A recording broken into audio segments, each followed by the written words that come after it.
As of starting this recording, it is 2:02 a.m. and we're going to read some scary stories. So, to start off, these are all true stories, by the way. We're going to read the death of Elisa Lam. So, Elisa Lam was last seen on January 31st, 2013, in the lobby of the Cecil Hotel in downtown Los Angeles.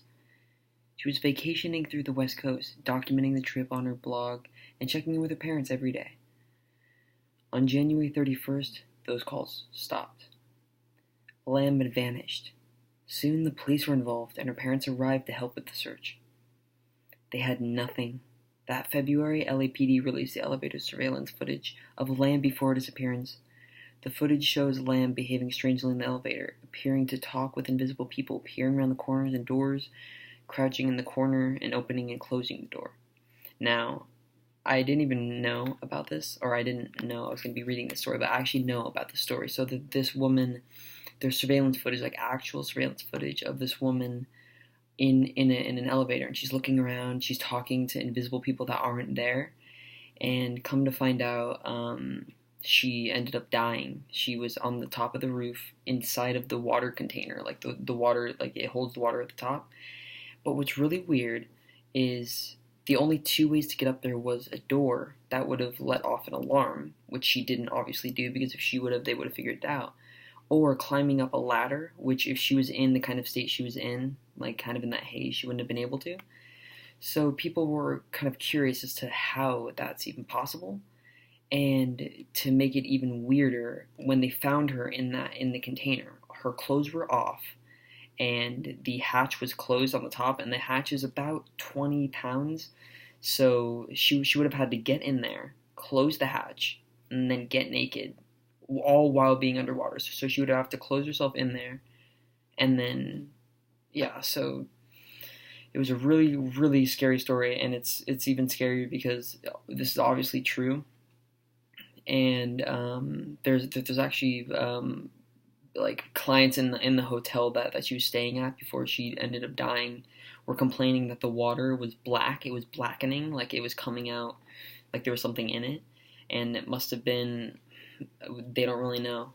It's just kind of a mysterious substance that they never were able to test. So it could have been her hair dye, or it could have been, I don't know, a monster. We don't know. I don't think it's a monster, but some people do. But and there's even some footage if you want to look it up. If you just look up Elisa Lam video. I'm not that good at editing, so I'm not going to put it in here. But it's a really scary story, so that's a really good one. Oh, and actually, here's a quote from someone who complained about the water. They said, "The shower was awful," said Sabina Baug, who spent 8 days there during the investigation. "When you turned the tap on, the water was coming black first for 2 seconds, and then it was going back to normal.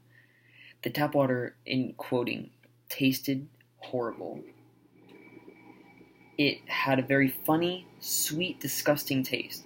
It's a very strange taste. I can barely describe it." So that's also kind of weird, was that the substance coming out, people were tasting it for whatever reason, but it was not a good taste, I guess.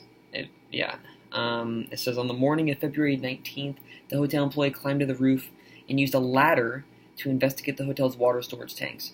That's where authorities found the decomposing naked body of Lam, whose personal items were found nearby. Her death was labeled accidental, so she wasn't injured at all.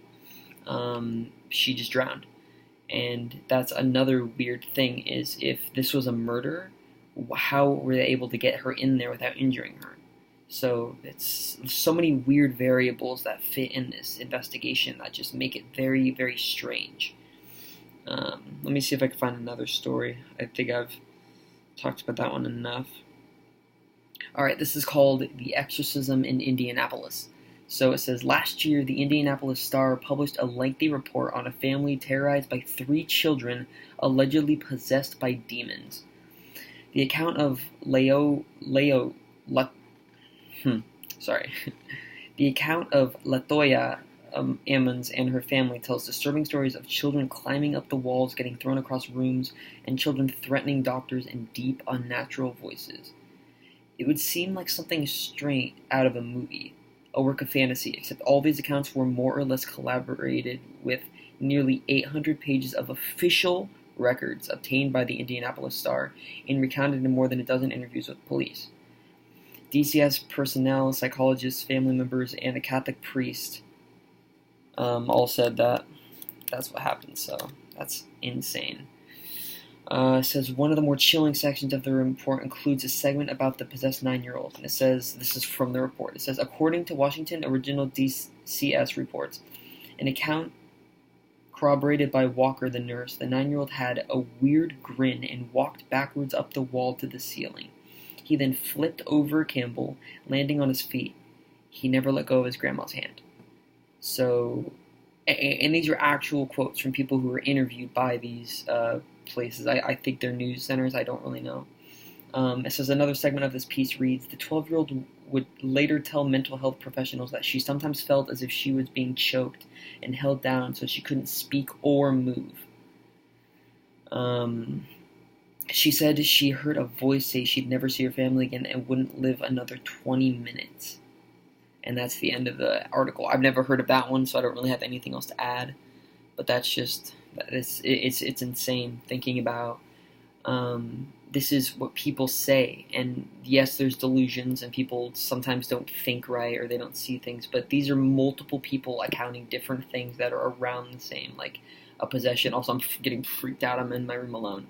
Yeah, it's crazy. All right, I'm going to read this last one, and then I'm probably going to, I don't know, do something that doesn't involve me going in the dark. So let's see. Utah murder, suicide. That's a great start. In September of 2014, a Utah teen returned to his home to find his parents and 3 siblings dead. In a notebook, a to-do list had been scribbled on the pages. The list looked as if the parents were readying to go on vacation. Items such as feed the pets and find someone to watch after the house were written, the Salt Lake Tribune reported. It appeared to be a murder-suicide, but there was no suicide note. No prior indication that they would do this, no explanation. Police could not figure out why 2 parents would kill themselves and 3 of their 4 children.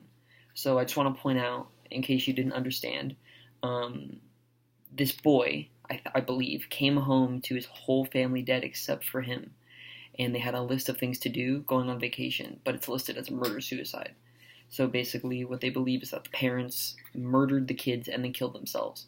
But there was no suicide note. They never showed any prior wants to kill themselves, I guess. So let's read on and see what else it says.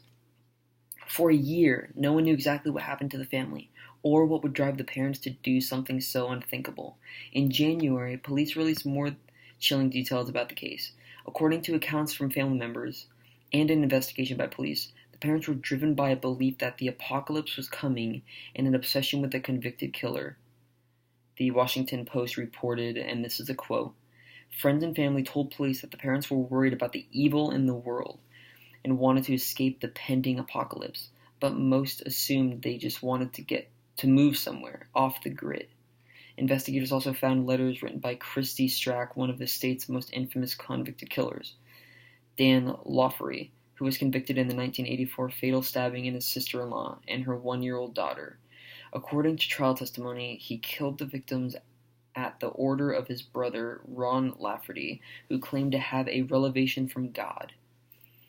The story became a book called Under the Banner of Heaven. Police said Christy Stack became friends with Dan Laffey, and she and her husband even visited him in prison. So that's where that ends. No closure, no happy ending. It's really crazy how this world kind of works, how our minds work. And I guess to me, the scariest thing for me is you can't dismiss that as like not true, because you're not in the heads of those people.